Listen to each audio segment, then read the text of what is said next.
بہت مارکیبل مثال ہے، چونکہ آپ نے 4 امام کی بات کی ہے اس لیے میں یہ بات، وگرنہ میں ان بحثوں کو چھیڑنے کی مجھ کو بالکل چاہت نہیں ہوتی ہے۔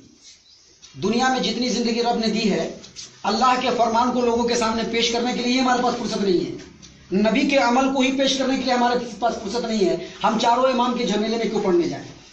لیکن پھر بھی ہم آپ کو ایک بات بتاتے ہیں، یہ جو آمین زور سے کہتے ہیں نا، آمین زور سے، ٹھیک ہے نا، حنفی مسلک میں ہے کہ آمین نہیں کہنا چاہیے زور سے، شافعی مسلک میں ہے کہ آمین کہنا چاہیے۔ اب ہم کیا کریں؟ وہ بھی بیچارے دین کی خدمت کرنے والے رحمہ اللہ، یہ بھی بیچارے دین کی خدمت کرنے والے رحمہ اللہ، انہوں نے کہا کہ بھائی آمین زور سے مت پڑھو، اور انہوں نے کہا کہ آمین زور سے پڑھو، ٹھیک ہے نا۔ امام ابو حنیفہ رحمہ اللہ کے یہاں یا حنفی مسلک کے اندر رفع دین نہیں کرنا ہے، اور امام شافعی کے مسلک میں کہ رفع دین کرنا ہے۔ اب ہم کیا کرنے جائیں؟ ان 4 امام کو پکڑنے جائیں یا اللہ اور اس کے رسول کے فرمان کو پکڑنے جائیں؟ سبحان اللہ، آپ مجھ کو بتلائیے، سبحان اللہ، مجھ کو بتلائیے میں کیا کروں؟ میں تو ایک عام آدمی ہوں، میرے اوپر کیا فرض بنتا ہے، کیا ذمہ داری ہے؟ ان 4 امام کے معاملے میں ہم پڑھنے جائیں یا قرآن و حدیث کو پکڑنے کے لیے جائیں؟ ہم کو تو قرآن و حدیث کو پکڑنا ہے۔ کیوں پکڑنا ہے؟ قرآن کریم اٹھائیے، سورۃ الاعراف اٹھائیے، سورۃ الاعراف سمجھتے ہیں نا؟ سورۃ الاعراف قرآن کریم کے اندر 7ویں نمبر کی سورت ہے۔ 7ویں نمبر کی سورت میں آیت نمبر 3 میں اللہ تبارک و تعالیٰ فرماتے ہیں، آپ آیت نمبر یاد کر لیجئے، قرآن کریم کی آیت کو جا کر کے قرآن میں کھولیے اور پڑھیے، اور پھر میرے ترجمے سے ملائیے گا۔ اس میں اللہ تبارک و تعالیٰ فرماتے ہیں، اتبعوا ما انزل الیکم من ربکم ولا تتبعوا من دونہ اولیاء، لوگوں تمہارے رب کی جانب سے جو نازل کیا گیا ہے اس کی پیروی کرو، اور رب کو چھوڑ کر کے اپنے دوسرے ولیوں کی پیروی نہ کرو۔ اب رب کی طرف سے کیا نازل کیا گیا؟ 4 امام صاحب تو نہیں نازل کیے گئے، رب کی طرف سے اللہ کا فرمان نازل ہوا ہے، رب کی طرف سے نبی کے اوپر کلام نازل ہوا ہے، ہمارا نبی جو کر کے دکھلا رہا ہے وہ رب کا فرمان ہے، تو ہم اس کی پیروی کریں گے۔ اور صرف یہ 4 امام ہی کیوں بھائی؟ کیا یہ 4 امام کا مرتبہ اتنا بڑھ گیا کہ ان کے سامنے 4 جو ہمارے خلفائے راشدین ہیں، کیا ان کا معاملہ پیچھے ہو گیا؟ نہیں، ایک منٹ میری بات پر دیکھیے، ہم کوئی پوزیٹو نیگیٹو بات نہیں کر رہے ہیں، ہم پوزیٹو بات کر رہے ہیں تاکہ ذہن کو کھول کر کے سمجھنا ہے۔ ہم اور آپ کیا چاہتے ہیں؟ جنت میں جانا چاہ رہے ہیں نا؟ ہاں، یا ان کو پکڑ کے رہنا چاہ رہے ہیں؟ یہ بتائیے۔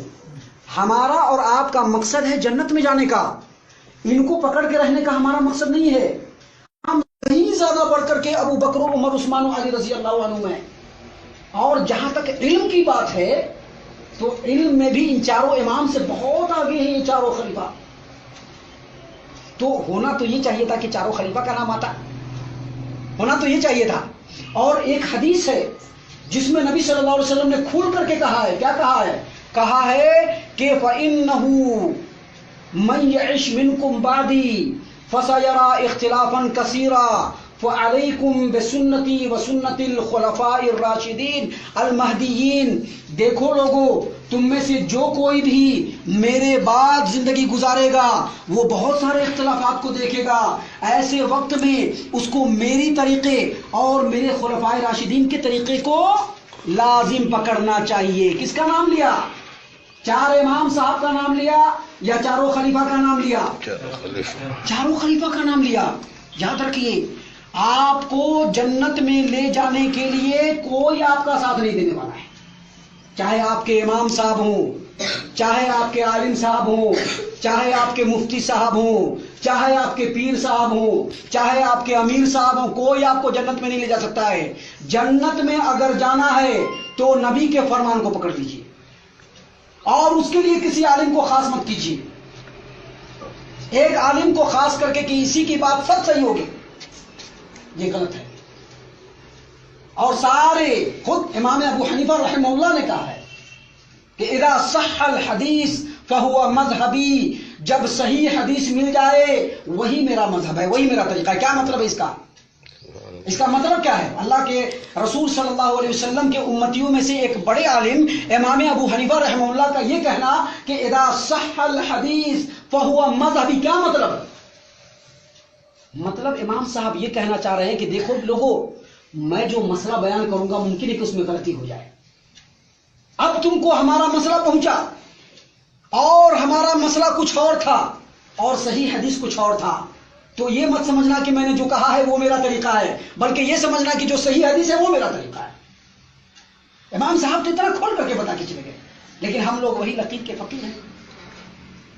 یاد رکھیے، جنت میں جانے کی بات کیجیے اور جنت میں جانے کے بارے میں سوچیے۔ کوئی بھی ہم کو جنت میں نہیں لے جا سکتا ہے۔ جنت میں اگر جانا ہے تو صرف اور صرف محمد صلی اللہ علیہ وسلم کے طریقے کو اختیار کر کے۔ اب میں نے ایک چھوٹی سی مثال دی تھی جس کو ہم کو سمجھ میں نہ تھا، کہ امام شافعی رحمہ اللہ کے یہاں جو ہے رفع دین کرنا چاہیے، اور امام ابو حنیفہ کے یہاں رفع دین نہیں کرنا چاہیے، ہم کیا کریں بھائی؟ اور اسی سے یہ بات ثابت ہو گئی کہ غلطی ان سے بھی ہو سکتی ہے اور غلطی ان سے بھی ہو سکتی ہے، کیونکہ رفع دین کرنا یا نہ کرنا دونوں میں سے کوئی ایک ہی صحیح ہوگا، دونوں صحیح نہیں ہو سکتا ہے۔